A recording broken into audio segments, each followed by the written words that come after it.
Ok, bonjour. Bonjour à toutes et à tous. Nous sommes aujourd'hui réunis ce mardi 28 novembre 2023 pour une session qui s'appelle Comment avoir une bonne réputation sur l'Internet et comment identifier les fausses informations. Donc, c'est une activité qui permet, dans ce cadre précis, dans ce forum international, cela va permettre aux femmes, en fait, de maîtriser comment identifier les fausses informations qui circulent sur Internet et bien plus encore, comment avoir également une bonne réputation sur l'Internet à l'heure du numérique où les fausses informations publient. Donc, nous sommes aujourd'hui avec Emmanuel Kodjo, de Café. Bonsoir à tous, bonsoir à tous. Je suis Emmanuel Kodjo. Je suis le CEO de Café Check, qui est une plateforme d'inclusion numérique et de vérification des fausses informations sur le net. Nous travaillons très souvent avec les femmes pour leur inclusion dans le numérique. Et voilà un peu. Voilà, merci beaucoup. Donc, Edmond Emmanuel va être notre interlocuteur privilégié. Donc, il va animer cette session qui aura donc pour but votre réputation sur Internet. Alors, on va commencer. Je vous demande une petite minute.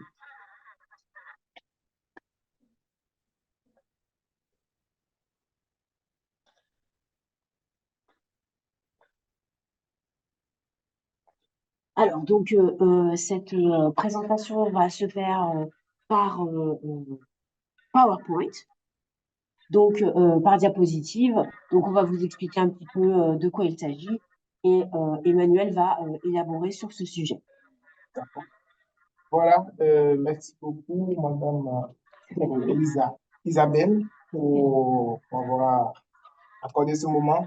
Donc, la session, d'abord, je vais finir ma présentation et après, on va passer questions-réponses. Il y aurait des questions à demander, des réponses. Et là, ce serait une session interactive, débat pour vous plonger dans l'écosystème du numérique ou de l'Internet aujourd'hui, où on observe une autre forme de violence, une autre forme de discrimination des femmes sur l'Internet. Et là, il faudra quand même outiller aussi ces femmes quand même pour que leur réputation sur l'Internet soit bien et que pour éviter d'éventuels problèmes par rapport à son image en réalité. Parce qu'en tant qu'activiste sur le droit des femmes, il faut d'abord avoir une bonne réputation de soi-même avant de pouvoir se faire démarquer. Donc, je pense que cette session sera très, très pertinente et nécessaire pour celles qui veulent quand même se faire remarquer. Parce que le numérique aujourd'hui, ça va très vite. Avec le numérique, on peut faire beaucoup de choses. Voilà. Donc, ma session, c'est comment avoir une bonne réputation sur l'Internet et comment vérifier les fausses informations. C'est sur ça qu'on va s'entretenir avec 21 slides et ça va beaucoup. Voilà. La session est divisée en deux. La première, c'est comment avoir une bonne réputation. Le second, c'est comment vérifier les fausses informations. Voilà, slide. La réputation, pour ça, pour cette session-là, j'ai préparé un petit plan sur lequel je vais vous définir, je vais définir un peu ce que c'est la réputation. Secondo, je vais vous parler de comment maîtriser sa réputation sur l'Internet. Le point 3, c'est les outils de veille pour la réputation. Alors, c'est quoi la réputation? C'est l'image que renvoie l'Internet lorsque on essaie de faire des recherches sur vous ou cette image-là, peut-être, elle est influencée par tout ce qui vous concerne en réalité. C'est-à-dire, quand on fait des recherches sur vous, c'est l'image que l'Internet renvoie sur vous. Ces images, il y a peut-être des publications qui ont été faites sur vous par des gens, par des blogueurs ou des plateformes, ou même que vous-même vous partagez sur vos réseaux sociaux. Je sais qu'en tant qu'activiste, il y a beaucoup de personnes aujourd'hui qui essaient de partager leur quotidien sur Internet. Donc, du coup, il faut savoir partager ce quotidien-là sur Internet aussi, c'est assez important et pertinent. Donc, c'est sur ces points-là qu'on va faire cette section. Slide. Alors, maîtriser sa réputation, c'est savoir identifier les lieux d'échange, savoir y répondre, savoir comprendre les enjeux de une réputation. Et pour faire tout cela, il y a 7 astuces pour maîtriser sa réputation sur l'Internet. Euh, le premier, c'est comprendre son écosystème. Comprendre son écosystème, c'est-à-dire, vous devez quand même faire le choix d'un réseau social. Tout ensemble, c'est de voir les caractéristiques de ce réseau-là et voir les côtés du marketing. Puisque en tant que mouvement féministe, il ne suffit pas seulement de faire des marches ou d'aller sur le terrain, faire des activités, mais aussi l'Internet pourra aussi quand même rendre plus visible et plus grand ce que vous faites. Donc, il faudra quand même choisir un réseau social d'abord sur lequel vous voulez être plus actif parce qu'aujourd'hui, il y a Facebook, il y a Twitter, il y a LinkedIn, il y a TikTok. Voilà, donc c'est à vous de choisir et de comprendre comment cela fonctionne. Parce que les fonctionnalités, les algorithmes sur TikTok n'est pas les mêmes choses sur Facebook et n'est pas les mêmes choses sur LinkedIn. Donc, voilà. Il faut comprendre, il faut choisir et comprendre. Le point 2, c'est refonder son profil sur les réseaux sociaux, c'est-à-dire créer son profil. Et pour créer votre profil, vous devez quand même essayer de voir aussi votre bio. Faire une petite description sur vous-même, qui êtes-vous, ce que vous faites, voilà. Et ça, là, ça permet quand même à tous ceux qui vous suivent, à tous les internautes qui vous suivent, de savoir avec qui ils auront affaire et être intéressés par tout ce que vous faites. Le point 3, slide. Le 3, c'est animer une stratégie de contenu. Animer une stratégie de contenu, cela consiste à mettre en place un système de curation, de publication des contenus ou aussi à publier directement via les réseaux sociaux. Donc, par exemple, à ce point, vous êtes une femme engagée dans le droit des femmes, vos contenus quand même devraient refléter ce que vous faites, devraient refléter ce que vous euh, euh, militez, parce que vous ne pouvez pas être un activiste ou une femme engagée dans le droit des femmes et aller sur les réseaux sociaux mettre des photos torse nu ou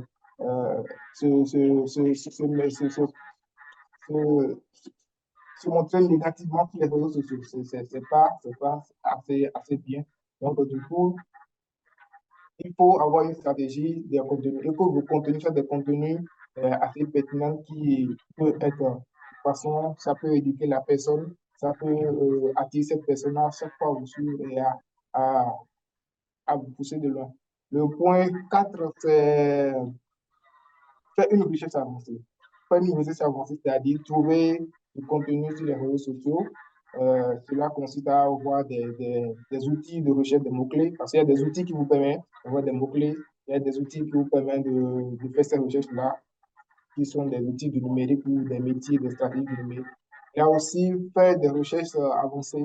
Il y a Twitter et LinkedIn sont quand même des réseaux qui sont très professionnels et où un activiste ou une femme qui est engagée dans le droit des femmes, quand même pouvoir chaque fois utiliser ces réseaux sociaux-là, surtout Twitter, pour pouvoir faire entendre sa voix d'une autre manière, à toucher aussi les décideurs, ceux qui, et aussi à se dénoncer, à alerter à propos des solutions contre le droit.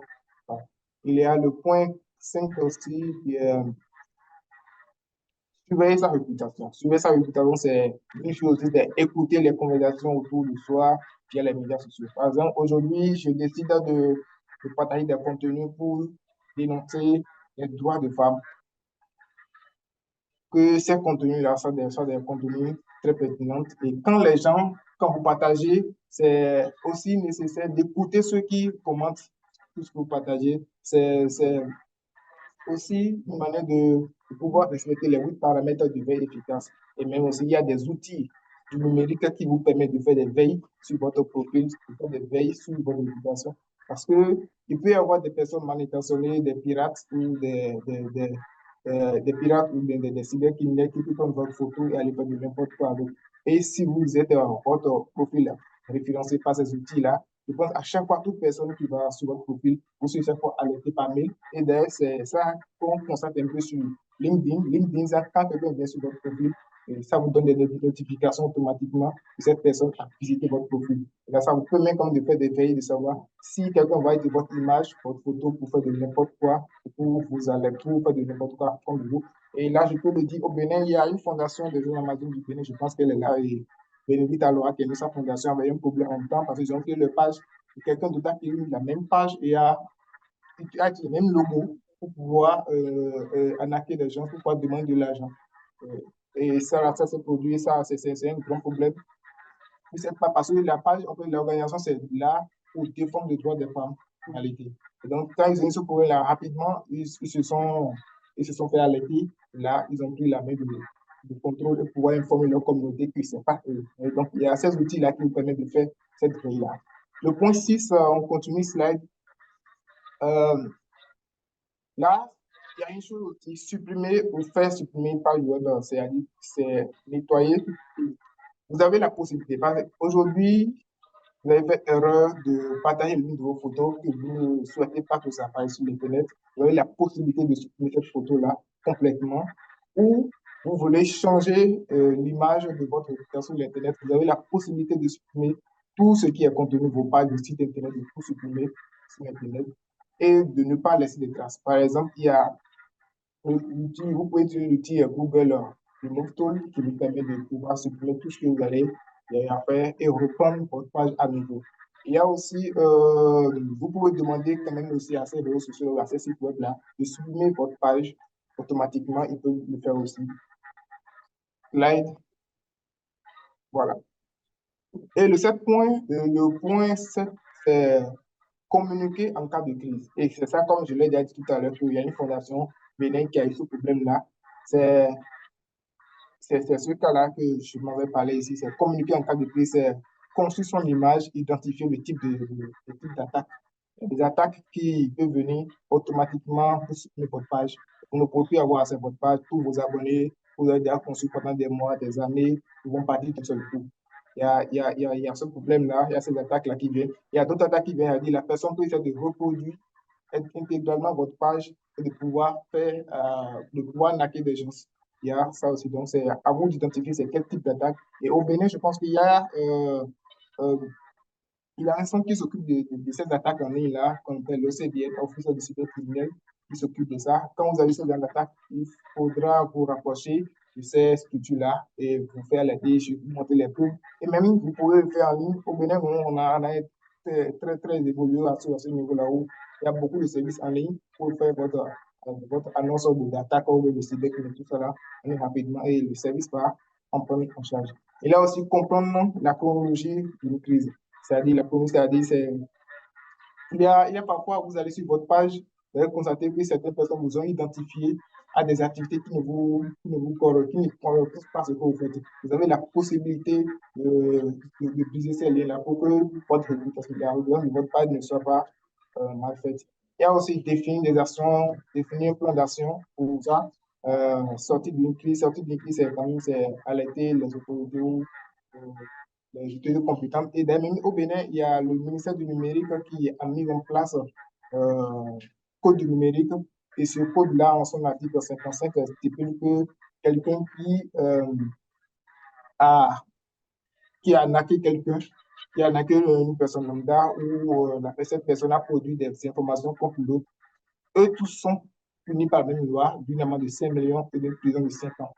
Donc, il y a des codes du numérique au Bénin qui, qui, qui parle qui protège dans cette histoire-là. Il a étudié aussi votre storytelling, c'est assez important. Et donc, voilà, c'est à peu près les 7 points pour pouvoir maîtriser votre réputation en ligne. Maintenant, on va passer aux outils. Il y a des outils.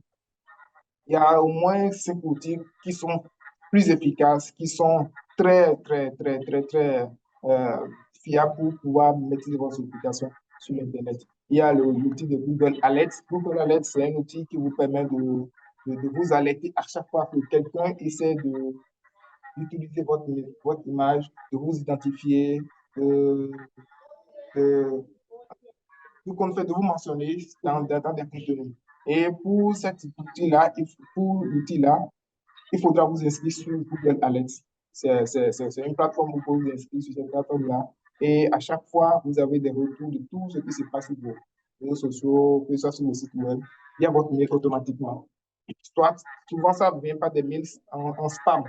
Donc, vous devez chaque fois aussi vérifier vos spams et voir s'il y a des gens qui sont en train de vous, là, vous faire du mal. Et même ceux qui viennent visiter votre profil là, tous ceux qui viennent vous identifier, vous avez la possibilité de connaître leur nom et de savoir leur identité aussi. Tout ça vous permet de faire gagner votre communauté. Il y a Synthesio. Synthesio, lui, c'est un outil à double fonction. C'est un outil d'éveil, mais également, c'est un outil qui permet de vérifier les fausses informations.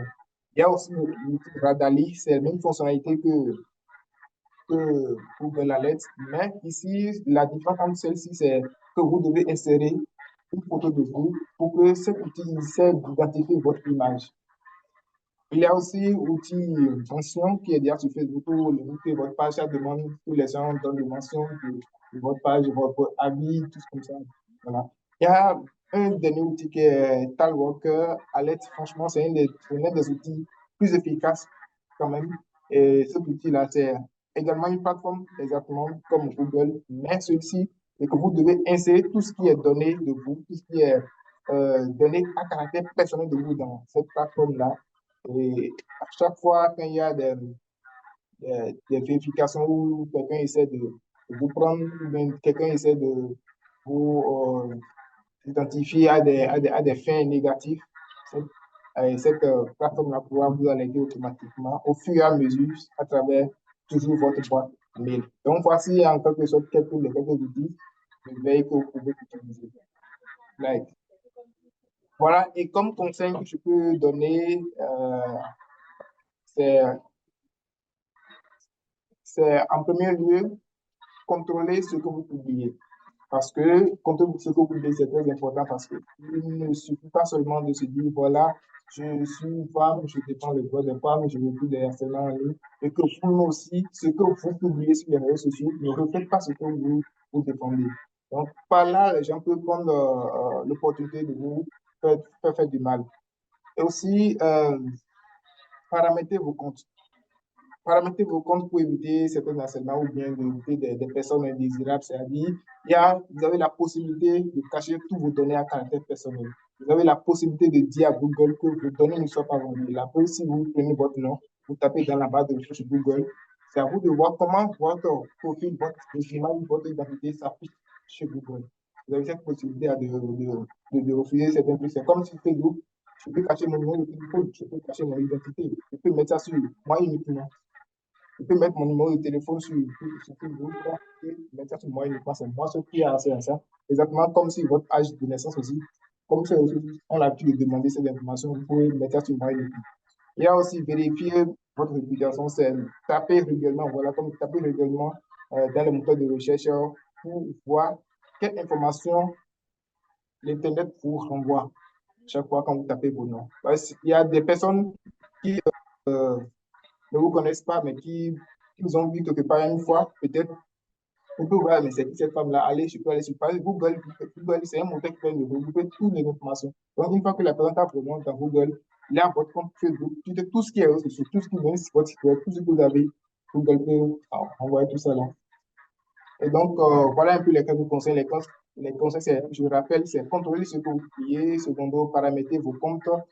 Troisième chose, c'est vérifier votre réputation.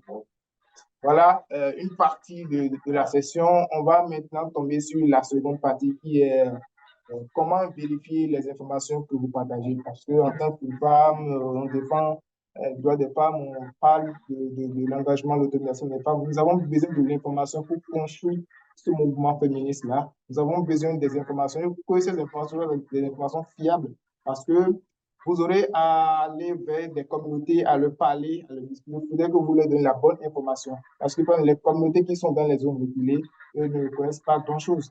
Vous, vous êtes un leader dans le domaine, donc il faudrait que les informations que vous donnez soient, de la bonne information. Donc, c'est tout. L'option de cet outil de fact-checking-là est très importante et très nécessaire pour toute personne qui s'engage dans le domaine. Et aujourd'hui, le numérique est une solution concrète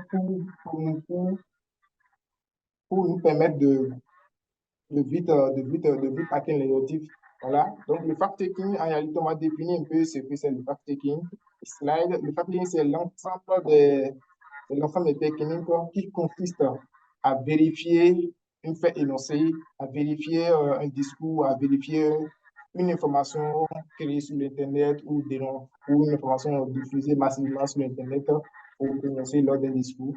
C'est en quelque sorte la définition de ce qu'on appelle le fact-checking.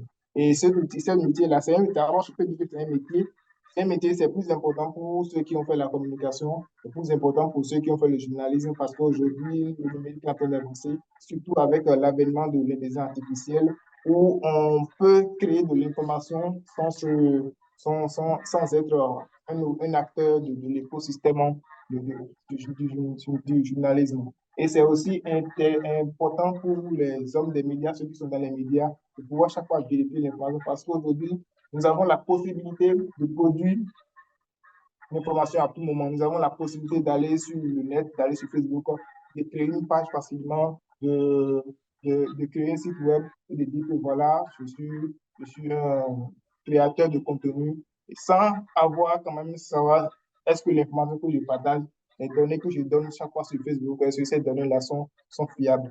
Donc, il y a cette possibilité, cet outil-là, ce métier-là qui permet de vérifier les informations. Slide. Voilà. Parmi les différents types des contenus qui sont partagés ou bien des informations que nous recevons sur les réseaux sociaux, il y a des typologies qui sont répertoriées. Il y a certaines typologies qui sont comme qui viennent comme des faux contextes où l'information utilisée est dans un contexte erroné. Il y a aussi des typologies qui viennent comme des contenus fallacieux où la personne essaie d'imiter l'information, mais tel n'est pas le cas. Comme je l'ai dit tout à l'heure, j'ai dit qu'il y a une fondation de jeux d'Amazon au Bénin qui s'est fait arnaquer la dernière fois. Bon, je pense que cette année en fait. Et la personne essaie de créer une page exactement comme cette fondation-là. Donc, il y a des gens comme ça qui essaient de fabriquer ces contenus-là et publier. Il y a aussi des banques, ça arrive aussi aux banques, même MTN n'a donné pas aussi s'est fait arnaquer par quelqu'un qui a créé une page lambda et qui dit que voilà, qui prend des forfaits en ligne, ça donne juste. Il y a ces histoires-là. Donc, il y a aussi des contenus qui viennent comme liens. Les liens, chaque fois qu'ils viennent souvent, on dit partager dans 5 groupes, partager dans 10 groupes, vous allez recevoir 5 000 francs, vous allez recevoir 10 000 francs, ou voilà. Donc, il y a ces contenus-là aussi qui viennent. Il y a aussi des contenus qui sont trompeurs, il y a des contenus qui sont fabriqués. Je pense qu'il y a un petit souci dans le diapo. Je pense que j'ai oublié, c'est pas grave. Donc, il y a ces contenus qui sont fabriqués comme des contenus fabriqués, c'est-à-dire la personne, par exemple, au Bénin, chez nous, il y a le président Patrice Talon qui avait décidé d'arrêter un peu les gamins, les gens qui font de l'arnaque. Et là, les gars ont compris qu'ils ont commencé par prendre ces photos, ils ont commencé par le manipuler, comme lui aussi, comme il était un gamin. Donc, il y a ces contenus-là qui sont souvent pas fabriqués. Voilà, slide.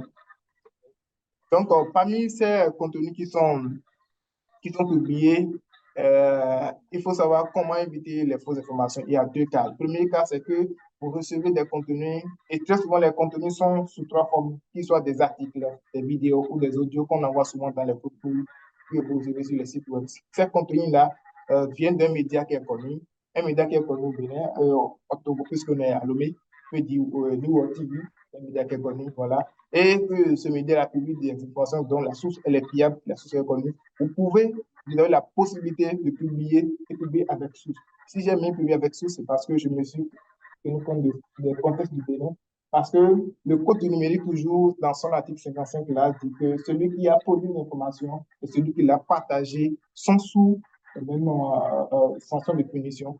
Donc, si vous publiez des contenus d'une autre personne, vous voulez partager, essayez de taguer cette personne dans ce contenu-là ou de publier avec la source pour quand même pour que vous puissiez être protégé par la loi. Parce qu'il y a l'OCDN qui fait ces veilles-là de ces contenus que les gens publient sur l'Internet. Et c'est ça qui se passe pas. Depuis que Talon est venu, personne n'a jamais décidé de partager une fake news, une information sur lui. C'est seulement la dernière fois que quelqu'un a essayé de dire notre président vient de partager 100 000 francs aux gens. Il a mis une fausse lien, un lien qui ne marche même pas, mais c'est pour attaquer des gens.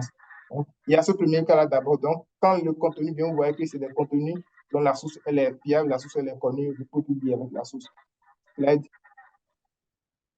Second, c'est que vous recevez des contenus. Donc, vous ne connaissez pas la source. Vous doutez un peu de la source. Vous devez faire des recherches pour trouver des sources qui peuvent vous permettre à vérifier. Et donc, ces sources-là sont des sources qui sont douteuses, des sources non fiables. La seule chose qu'il faut faire, c'est de ne pas publier et de laisser ça comme ça, tout simplement, ces informations. Là, on sait que cette information reste à ce niveau-là. Ça n'ira plus jusqu'à atteindre une personne parce que là, une fausse information, ça peut tuer aussi aujourd'hui. Parce que la personne, si quelqu'un qui souffre d'une crise, vous lui dites que boire de l'eau avec du sel, ça tue. Cette personne peut avoir une crise cardiaque et trépasser. Donc, les informations, c'est très capital. Donc, à ce niveau-là, vous ne publiez pas, vous laissez les informations à ce niveau. Voilà, slide. Donc, pour vérifier ces informations, il y a des outils. Il y a des outils qui vous permettent de vérifier les images. Il y a des outils qui vous permettent de vérifier les vidéos qu'on appelle dans notre métier les deepfakes, des fausses vidéos qui ont été faites. Il y a des outils qui vous permettent de vérifier les tests. Parmi les outils qui permettra de vérifier les images, il y a Google Images qui est là, il y a Yandex, il y a Userpis, il y a Photo Forensics. Photo Forensics, c'est quand la personne prend votre photo et essaie de manipuler. Je peux prendre votre photo et mettre la tête d'une autre personne pour dire que voilà, c'est cette personne qui a fait ci. Ou je peux prendre votre tête et mettre ça sur la tête du corps d'une personne pour dire que c'est vous qui avez fabriqué ce contenu-là. Pourquoi c'est très important pour euh, ce mouvement féministe d'avoir justement véhiculé les informations ou bien de maîtriser un peu le numérique pour ne pas être tenté par ces histoires. Il y a aussi des outils, par exemple, au niveau des vidéos, il y a Vidéo Invid, il y a l'outil de géolocalisation qui vous permet, Google Earth, qui vous permet de vérifier les fausses vidéos qui ont été faites. Parce qu'aujourd'hui, avec l'IA, je vais prendre votre photo et la faire parler, je fais des vidéos avec. Et ça se passe très rapidement sur TikTok. C'est pourquoi je pense que le 18 ou le 25 août passé, TikTok a été arrêté en France parce que c'est un producteur de fake news. Surtout quand on prend les photos, on peut rapidement faire travailler avec l'IA et produire des contenus qui sont encore très riches et très pertinents. Donc, il y a aussi l'outil de Data Viewer, c'est un site de Amnesty International. Ils ont créé le site depuis des années. Avec ça, ils essaient de vérifier l'information. Il y a aussi Google Vidéo, et l'outil là. Il y a aussi un autre outil, ça, l'outil, celle-ci, c'est Fact Check Tool Explorer. C'est un outil pour les mots-clés.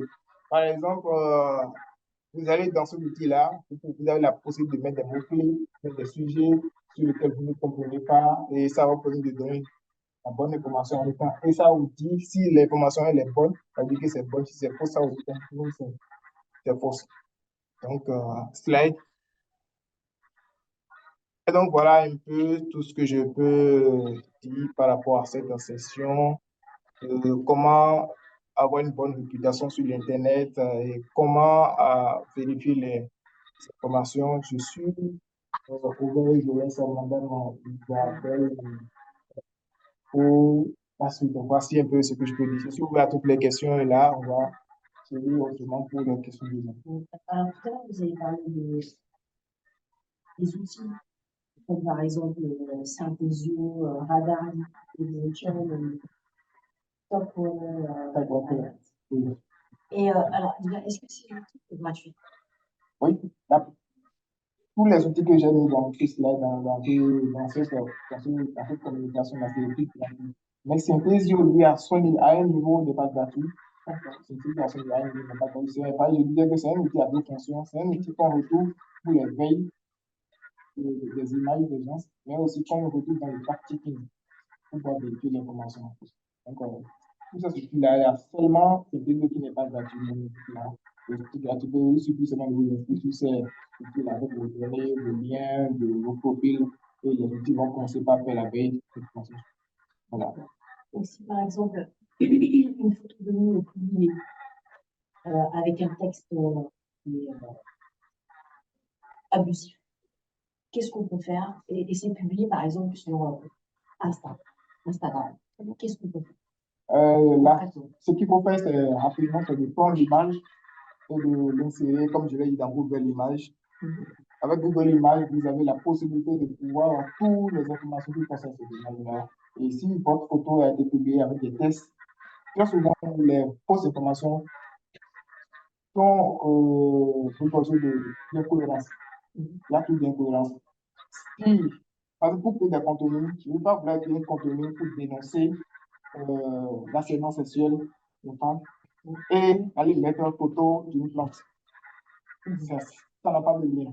Mais il y a cette vitesse qu'il faut voir aussi avant de pouvoir comment utiliser. Donc, il y a des outils qui vous permettent de vérifier, par la Google Images qui permettent de vérifier si cette image-là ou bien si ce texte-là. Pourquoi il y a trois outils, comme je l'ai dit. Il y a des outils qui décrivent les images, il y a des outils qui décrivent les vidéos, il y a des outils qui décrivent les textes. Et parmi les textes, vous allez souvent constater qu'ils n'ont pas besoin de pouvoir créer des contenus très intéressants. Ils font des erreurs de orthographe. Par exemple, au niveau des liens qui vont mettre, il y a des liens qui viennent avec, qui sont HTTPS. Quand il n'y a pas le S, sachez que c'est un faux lien. Quand vous cliquez, vous allez vous risquer d'être piraté. Le S possible. Oui. Est-ce qu'il y a des questions ou est-ce qu'il y a par exemple, de partage d'expérience sur le harcèlement en ligne? Qui Moi, je peux parler. Tout à l'heure, monsieur Collier a parlé de quelqu'un qui a été en quelque sorte harcelé à la Fondation de diffamation. Mais je peux venir en parler parce que on vient de finir avec le dossier où on a arrêté la personne de cyberharcèlement. On a eu une grosse, il a été connu de 5 ans et elle a vraiment de cyberharcèlement. Et pendant ce temps, je parle pour en même temps montrer un peu les conséquences de cet acte-là, parce que beaucoup de membres de notre organisation ont connu en fait des gestes et les photomontages et tout ça. Et ça a impacté sur leur groupe, sur leur réputation en ligne, et ça a affecté sur la réputation de l'association. Parce qu'à un moment donné, ils ont commencé à dire que la Fondation des Jeunes Amadou est une association de femmes prostituées.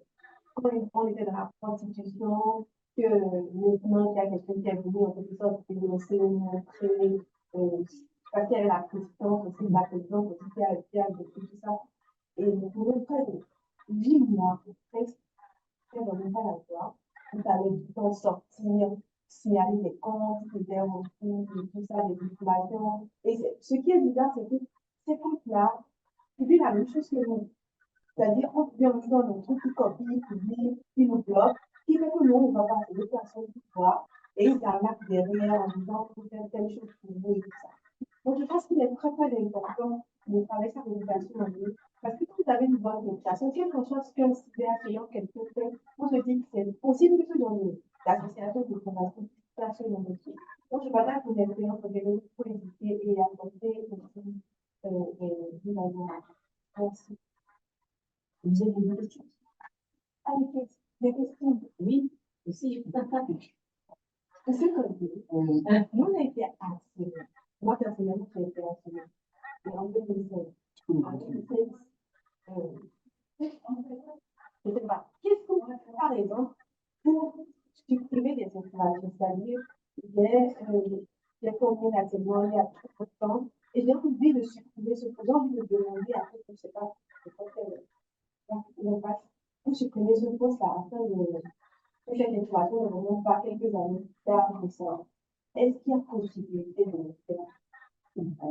Oui, il y a possibilité toujours, mais seulement que je te dis une chose, c'est que le numérique aujourd'hui, surtout l'Internet aujourd'hui, tout ce que vous faites, que ce soit depuis des années, c'est toujours là, on supprime. Mais puisque l'identité, le code ID de votre publication ou de votre compte, c'est toujours unique. Il n'y a pas encore d'autres contenus que vous allez créer qui aura les mêmes codes ID avec votre compte. Une fois que c'est créé, c'est là. Avec ce numéro-là, vous pouvez avoir la possibilité de reprendre tout ce que vous avez publié. Mais vous avez la possibilité de dire à Facebook, à Google, de supprimer complètement cette publication-là de votre de vos comptes ou supprimer votre compte complètement. C'est possible.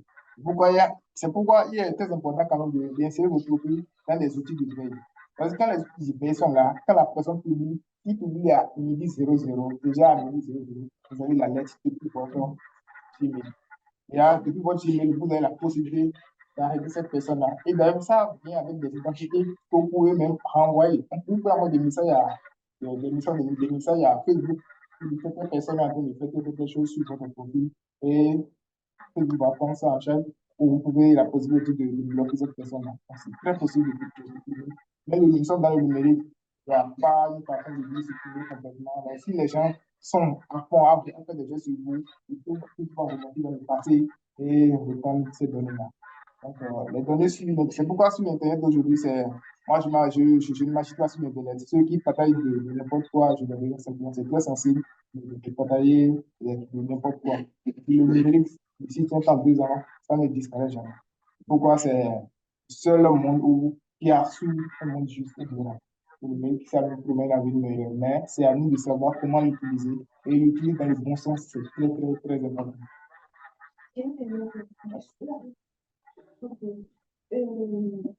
Par exemple, nous avons eu des difficultés de la musique. Parfois, avec les aujourd'hui, on va devoir avoir des questions parce que le SLAP, NN, Communauté nationale, c'était vraiment difficile pour moi. Je me demande, là, actuellement, est-ce qu'il y a possibilité, est-ce que tu aides les gens? Comment est-ce qu'il y a vraiment des organisations, si par exemple, nous, on connaît ce genre de trucs, si on cache notre éducation en ligne, est-ce qu'on peut aller vers eux pour pouvoir avoir bien de choses? C'est par rapport à la fondation, non? Nous, la liberté, moi, personnellement, À toi, personnellement. en tout cas, on parle des féministes aujourd'hui, en tant que féministe, il y a un peu sur mon Instagram, et aujourd'hui, c'est il y a là, tu vois, la féministe, la féministe qui se passe actuellement avec les féministes, on parle des féministes alimentaires et tout ça. Donc, aujourd'hui, nous, je ne peux pas attaquer ces questions. Donc, tout on me parle vraiment d'un cycle. Donc, je veux savoir, qu'est-ce qu'il faut faire? Parce qu'aujourd'hui, c'est celui qui a l'information qui est quand même, qui a la donc, je veux avoir les informations pour pouvoir me défendre au moment où. Bon, ce que je peux te dire très rapidement, c'est d'abord mettre tes profils sur ces outils de veille d'abord. C'est la première des choses qui te protège seulement. Mais aussi, tout dépend de nous. Ça dépend de la façon dont nous créons des contenus sur les réseaux sociaux. Bien vrai qu'on est des féministes, on dénonce, on alerte, on propose des solutions, mais que ce soit pas un truc de syndicalisme dans le pays. Et au lendemain, ça va nous rattraper.